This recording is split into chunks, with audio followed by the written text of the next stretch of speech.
Okay, तो अभी हम आ रहे हैं पढ़ने के लिए एनिमल हस्बेंड्री। ये 9th क्लास का साइंस है और लास्ट चैप्टर है। आपको लास्ट चैप्टर का पता होगा, इसका नाम क्या था? Improvement in food resources, chapter 12। आधा पहले पढ़ा, आज हम पढ़ेंगे एनिमल हस्बेंड्री। हिंदी में इसको पशुपालन कहते हैं। एनिमल हस्बेंड्री या पशुपालन क्या होता है? जब हम अपने दैनिक जीवन को जीने के लिए हम कई तरह के मवेशियों से लाभ लेते हैं, उससे फायदा लेते हैं, उन्हें पालते हैं और फिर उनके प्रोडक्ट से हमारा भोजन चलता है या अन्य तरह के व्यापार भी करते हैं, आर्थिक गतिविधि करते हैं, ये है पशुपालन। What is animal husbandry? When we rears animals to get different type of product, through that our life become possible. And you know that without animal our life can be not possible on the earth. In every way you can watch, animals are helping us in a lot of way. Cow, buffalo gives us different product. Fish, goat, sheep, camel also have given different product. Woolen industry only due to the sheep can be conducted. तो आप समझ रहे हो animal husbandry क्या होता है। अब आपको जरूरी है कि एनिमल हस्बेंड्री में किस किस चीज का हम एनिमल हस्बेंड्री करते हैं। अभी मैंने आप लोगों को लिख कर दिया था, वो लाओ। तो एनिमल हस्बेंड्री में सबसे पहले हम कुछ ब्लॉक बना लेंगे और पोल्ट्री, बफेलो, गोट, काव, फिश, इन सबको हम क्या करेंगे? दो इनके देसी और विदेशी नस्ल को याद करेंगे। Means we will learn 2 indigenous breed and 2 foreign breed for every type of animal those we rear. तो पोल्ट्री के लिए पोल्ट्री लिखा जाएगा, यहाँ मुर्गी नहीं लिखा जाएगा या हैन इंग्लिश में। बफलो, गोट, काव, फिश, बी, शिप, ये सब है। इनके दो आप लोग नाम लर्न कर लेना। अब आते हैं कि अगर हम एनिमल हस्बेंड्री करते हैं, अगर हम पशुपालन करते हैं, तो पशुपालन में क्या क्या मेन है? तो काव एंड बफलो, गाय और भैंस जो है वो हमारे लिए 2 मुख्य क्या है? पशुपालन का स्रोत है, क्योंकि ये हमें दूध देने का काम करती हैं। और हमारे भारतीय सभ्यता में देखोगे दूध से ही सब तरह की मेवा, पकवान और स्वादिष्ट भोजन का रिवाज है। हमारे भारत में आप कहीं भी रिवाज नहीं देखोगे कि किसी भी तरह की मांस, मछली, मीट इत्यादि की रेसिपी फेमस हो। हमारे यहाँ हमारी संस्कृति ही ऐसी है कि हम सिर्फ दूध की बनी हुई चीजों को प्रिफर करते हैं। We prefer always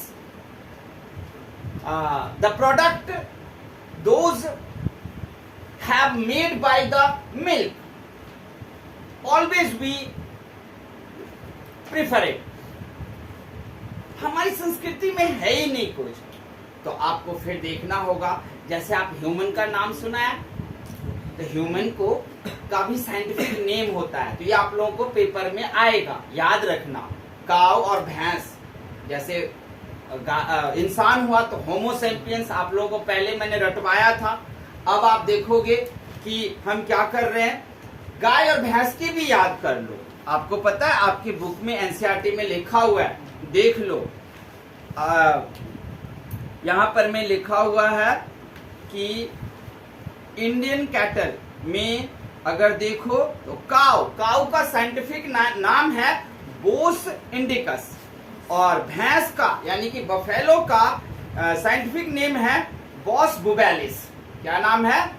boss बुबेलिस। एक और बात आप लोग याद रखना कि ये होमो सैपियंस, बॉस बुबेलिस और बॉस इंडिकस, ये सारे को नोमेनक्लेचर कहते हैं। क्या बोलते हैं इसको? नोमेनक्लेचर बोलते हैं। या फिर आपको याद तो रहेगा ही, साइंटिफिक नेम है। This is scientific name, you can speak only this is scientific.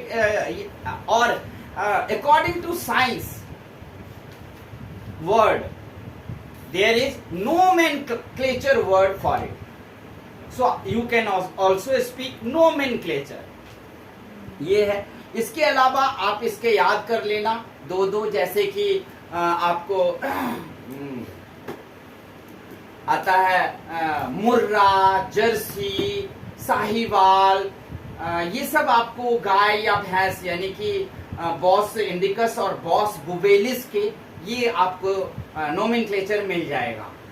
लेकिन याद रखना आप लोगों को, दो देसी दो विदेशी दोनों के लर्न करने हैं। मेरे यहाँ बोल देने से आपको लर्न नहीं हो जाएगा, आप कहीं से भी अपने बुक से उठाएं और उसको लर्न करें। कुछ तो आपको लर्न करनी पड़ेगी, याद रखना पड़ेगा। और एक और बात कि टाइम टाइम पर उसको रिकॉल भी करना पड़ेगा। कल आपके डीएवी स्कूल के 11th के क्लास में जो पेपर हुआ था इंग्लिश का 11th क्लास का, उसमें मैंने जो वो पैसेज हर बार नया ही देंगे, कभी भी रिपीट नहीं हो सकता।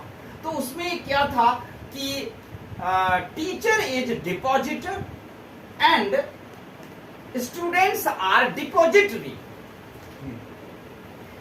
Here is totally rules of banking. It means the relation between student and teacher is like a banking system. Teacher is depositor and students are depository. हम जमा करने वाले हैं और आप जमा लेने वाले हो, अर्थात आप एक बैंक हो जिसमें हम जमा करेंगे। अब जब आप कोई चीज लर्न करते हो तो वो दो बातों से याद रहता है, या तो वो आपको आपके निजी जिंदगी में कहीं ना कहीं आपके वातावरण में है, क्योंकि टीचर ने डिपॉजिट किया, आप उसे सुन भी लिए, याद भी कर लिए, लेकिन आपको आता नहीं है। वजह क्या था? वजह था यहां पर दो। पहला, आप चाहते नहीं हो, आप किसी और दुनिया के प्राणी हो, क्योंकि ध्यान रखना इस दुनिया में ब्लैक पार्टिकल और व्हाइट पार्टिकल दोनों एक है। हालांकि व्हाइट पार्टिकल जानते हो 82% है और ओनली 18% ब्लैक पार्टिकल है। लेकिन अगर तब भी अगर आप उस ब्लैक पार्टिकल के घेरे में आ गए हो आपका ब्रेन, तो आप सिर्फ उल्टी गलत बातें, कम खाकर बिस्तर पर पड़े रहना, कोई एक्टिव नहीं। आप देखोगे कई बच्चे इतने एक्टिव होते हैं कि गार्जियन को मारना पड़ता है। वो सोचते चलो एक थप्पड़ ही मार खा लेंगे, लेकिन पापा से पूछते हैं पापा जरा बाहर जाऊं क्या, पापा जरा घूमने जाऊं क्या। वो थप्पड़ खा के जाना चाहता है। आपको पता नहीं वो कितना एनर्जेटिक है, और उस एनर्जी को यूज करने वाला कोई चाहिए। और कौन यूज करेगा उस एनर्जी को? आप खुद उस एनर्जी को यूज करोगे। हम नहीं कर देंगे, कोई और नहीं कर देगा। पढ़ाई में लगा दो, एक्टिवनेस में आ जाओ। और तो याद क्यों नहीं रहता? अभी आप जाओगे, अब देखोगे 5 मिनट बाद ही मैं बॉस इंडिकस और बॉस बुबेलिस भूल गया, याद ही नहीं है। 5 मिनट बाद फिर से बुक जाना पड़ता है। तो याद रखना, टीचर क्या है? डिपॉजिटर है। आप डिपॉजिटरी यानी कि बैंक हो, उसमें जब आपको जमा कर दिया गया है ना धन को, तो आपका 3 बात को याद रखना है। मेमोराइज, क्या करना है? मेमोराइज करना है ध्यान से, यानी कि सुनना है, मतलब कंसंट्रेशन, मेमोराइज एंड रिपीट। 3 बातों का ध्यान रखना है। क्या रखना है? 3 बातों का ध्यान। कंसेंट्रेशन, यानी कि टीचर की बातों को सुनने टाइम कंसेंट्रेशन बनाकर रखें। आप उनकी बातों को सुने, वो गलत नहीं कह रहे हैं, वो आपके लिए कह रहे हैं। भले ही आप कल आईएएस ऑफिसर बनो ना बनो, यूपीएससी क्लियर करो ना करो, इंजीनियर बनो ना बनो, लेकिन फिर भी वो आपके जो टीचर दे रहे हैं वो जिंदगी के हर मुहाने पर, हर मोड़ पर काम आएगा आपको। इसलिए आप उसको सुनो, ध्यान से सुनो, कंसंट्रेशन, फिर मेमोराइज करो। मेमोराइज मतलब जब तक जहां बैठे हो, 2 दिन 1 दिन हो गया, उसको मेमोराइज करो। हालांकि हम टीचर लोग भी देखते हो मेमोराइज करवाते रहते हैं आप लोगों को, क्योंकि देखते हो हमारी एक ही कहानी, एक ही चीज साल में 3 बार 4 बार परोसा जाता है। एक ही कोई कहानी, एक ही कोई उदाहरण आपको 4 बार दूंगा साल में। तो हम तो आपको मेमोराइज करा ही रहे हैं, लेकिन आप भी मेमोराइज करो। मेमोराइज करने के बाद अगर आपको याद नहीं रहा तो रिपीट करो। तब क्या करो? रिपीट करो। यानी जहां कहीं सर ने लिखवाया, टीचर ने लिखवाया हमें स्कूल में, ट्यूशंस में, वहां जहां भी कहीं लिखवाया उस कॉपी को निकालो, वहां पर जाओ, उसको आप रिपीट कर दो। देखना नहीं होगा। रिपीट नहीं, मेमोराइज से पहले नहीं जाना है। मेमोराइज मतलब याद करके देखना कि मुझे वो है या नहीं। तो ठीक है, अब आगे चल करके आपको देखोगे, जैसे आप पोल्ट्री में देख लो, पोल्ट्री में याद रखना 2 चीजें। क्वेश्चन भी पूछेगा, अंडे देने वाले कौन होते हैं, मुर्गे का नाम बताएं, और मांस देने वाले मुर्गे का नाम बताएं। हालांकि मुर्गे तो अंडा देगा नहीं, गलत बोला मैंने, मुर्गी। मतलब जो अंडे देने वाली मुर्गी होती है, याद रखना नाम, बुक में भी है, पेपर के लिए याद रखना होगा, असील पोल्ट्री है जो अंडे देंगे, और लेग हॉर्न है जो मांस देने वाली ये ब्रीड है, जो खाली वो मीट होगा। आप यहाँ देख सकते हो जो मीट देने वाले लेग हॉर्न है वो काफी हट्टा कट्टा है, और जो असील है मुर्गी है, ये देखो कितनी पतली है, क्योंकि बेचारे को अंडे देते देते उसके देह में कभी मांस बनता ही नहीं है, सारी एनर्जी तो उसमें लूज होती है उसकी। एक ब्रॉयलर, इसके बाद याद करना कि अंडे तो बिक जाएंगे, लेकिन बहुत सारी आपको जो मुर्गियां है उसे पालन किया जाए, उसको बॉयलर कहते हैं, तो 30 दिन में ही बड़े हो जाएंगे और मार्केट में ठेकेदार कॉन्ट्रैक्टर आपको खरीदने आ जाएंगे आपके पोल्ट्री फार्म पर। तो आप तो चूजे निकालोगे ना अंडे में से, फिर छोटे छोटे चूजे और जगह भी लोग खरीद कर ले जा सकते हैं और वो अपने यहाँ पालेंगे, तो उसको कहते हैं ब्रॉयलर। ब्रॉयलर बनाना, आपको सबसे पहले एक लकड़ी का बॉक्स बना लो, क्योंकि इतने अंडों को इतनी मुर्गियां कैसे सेकेगी, क्योंकि ज्यादा की खपत है। तो एक ब्रॉयलर बना लो, उसमें आप एक 40 वाट का जो बल्ब है वो लगा दो, और बहुत सारे अंडे रख दो। 15 दिन बाद उसमें से चूजे निकल आएंगे, वो 40 वाट का बल्ब उतनी ही गर्मी प्रदान करेगा, उतनी अंडे को सेकेगा जितना कि एक मुर्गी 15 दिन तक सेकती है, और फिर उसमें से चूजे बाहर निकलते हैं। फिश प्रोडक्शन है, आप मछली पालन भी कर सकते हो। ध्यान रहे, मछली 2 तरह के हैं, एक है मरीन यानी कि समुद्री, और दूसरा है जो पॉन्ड वाली, स्वीट लेक वाली, स्वीट वाटर और सलीन वाटर की 2 तरह की मछली है। स्वीट वाटर घर के अंदर जो लोग तालाब बनाते हैं, बड़े बड़े पोखरा खोदते हैं और उसमें मछली पालन करके फिर बेचते हैं, वो अलग है। इसमें छोटे छोटे जो उसके हैं जीरा डाला जाता है, मछली के बच्चे फिर पालन करते हैं। समुंदर है तो वो अपने आप मछली को बनाता है, पालता है, वो तो समुंदर ही है। लेकिन खारा पानी होने के वजह से समुद्र की मछली जो है वो भी बिल्कुल अलग प्रकार की होंगी। हालांकि कोई मछली खारा नहीं होगी, खारा पानी में तो है, लेकिन कोई भी मछली क्या नहीं होगी, उसका स्वाद नहीं खारा हो जाएगा, वो मीठे ही रहेंगे, क्योंकि जानते हो सॉल्ट से कोई बॉडी जो है पल नहीं सकता है। जो आपको तालाब के में अपने देश के अंदर तालाब में पलते हैं, वो उसमें है आपको 6 प्रकार की मछली।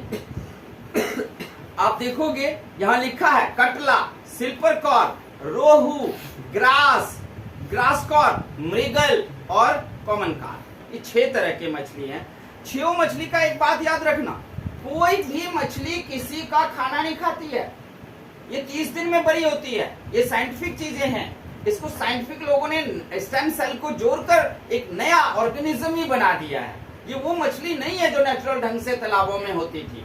ये वो मछली है जो आज जीरा डालते हैं 30 दिन बाद तैयार। ये वो मछली है और इनका खाना भी अलग अलग है, इसलिए आप बाजार से ही खाना लाओगे और जब इनका चारा आप डालोगे, when you will put the fodder into the pond, different type of fish will eat different type of food, different type of fodder। इसलिए कॉमन कार्प के लिए आपको अलग चारा फेंकना पड़ेगा, रोहू के लिए अलग फेंकना पड़ेगा, कतला के लिए अलग फेंकना पड़ेगा, कॉमन कार्प के लिए अलग फेंकना पड़ेगा चारा, और सब एक साथ बड़े होंगे और बहुत ही अच्छा बिजनेस होगा। क्योंकि पृथ्वी पर और भारत के भी कई क्षेत्रों में फिश को मुख्य स्टेपल फिश में मुख्य स्टेपल फूड में लगाया गया है। जैसे बंगाल में है, बंगाल में क्या किया गया है, मुख्य स्टेपल फूड इसको बनाया गया है मछली चावल। असम में भी है, कुछ जगहों पर में ये संस्कृति रही है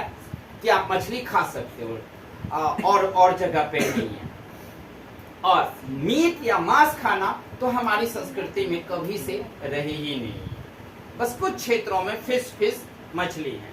ओके, तो ये भी हो गया। अब आपकी बारी आई बी कीपिंग। देखो, बी कीपिंग मधुमक्खी पालन। मधुमक्खी पालन एक ऐसी क्रिया है जिसमें हींग लगे ना फिटकिरी और पैसा ही पैसा है। तो आप क्या करोगे, मधुमक्खी पालन करो, बड़ी आसान है। एक लकड़ी का डिब्बा बनाओ, उसमें 8-10 जालीदार स्लेटें बनाओ। हर स्लेट को आप ऊपर उठा भी सकते हो और जाली लगी रहेगी। समझ रहे हो ना कैसे स्लेट होगा, उसमें लोहे के तार की जाली होगी। वो 8-10 बॉक्स में रख दो और आप बाजार से कुछ मधुमक्खी खरीद के ले आओ। You can buy some bee from the market and then you can start bee rearing, bee husbandry शुरू कर सकते हो आप लोग।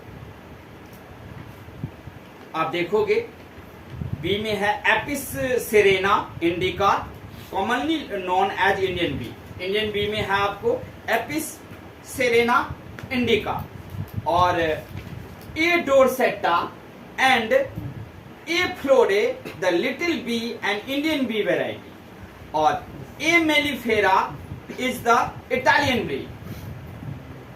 याद रहेगा ना, 2-3 आपको यहाँ पे दिया है जो इंडियन ब्रीड है और मधुमक्खी के, वो सब चीजें आप लोगों को लर्न रखनी है।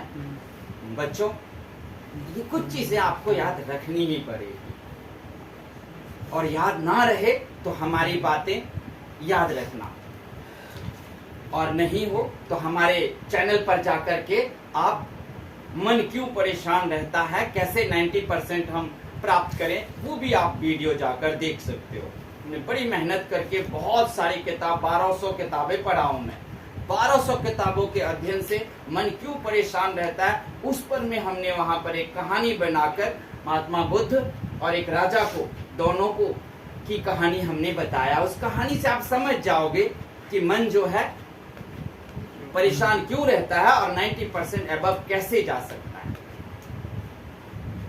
तो यही बी मधुमक्खी के आप इंडिजीनियस और फॉरेन ब्रीड याद कर लेना आप लोग भी। इस तरीके से आप देखोगे कि पशुपालन करके एक अच्छा बिजनेस हो सकता है। इसमें बहुत ज्यादा आप कहोगे पढ़ लिख कर हम क्या गाय भैंस पालेंगे, हाँ क्यों नहीं पालेंगे, साइंटिफिक तरीके से पालेंगे ना, पढ़ा लिखा। तो जहां 40 लीटर होगा वहां 400 लीटर एक गाय दूध देगी। ऐसा हम पढ़ लिख करके ही तो नए ब्रीड बना सकते हैं, उनके बीमारियों का, एनिमल्स के बीमारियों का पूरी तरीके से इलाज ढूंढेंगे, पढ़ लिख कर। हम एनिमल हस्बेंड्री में क्यों नहीं जा सकते। तो ठीक है, आप लोग कर लोगे ये लोग। और आप लोगों को कोई भी चीज में बड़े बड़े टफ नेम है, अगर वो टफ नेम याद नहीं रहे तो आपका मन परेशान है, और आप अपने मन परेशान को कैसे रोकोगे, उसके लिए आप एक वीडियो है हमारे चैनल पर, आप देख सकते हैं।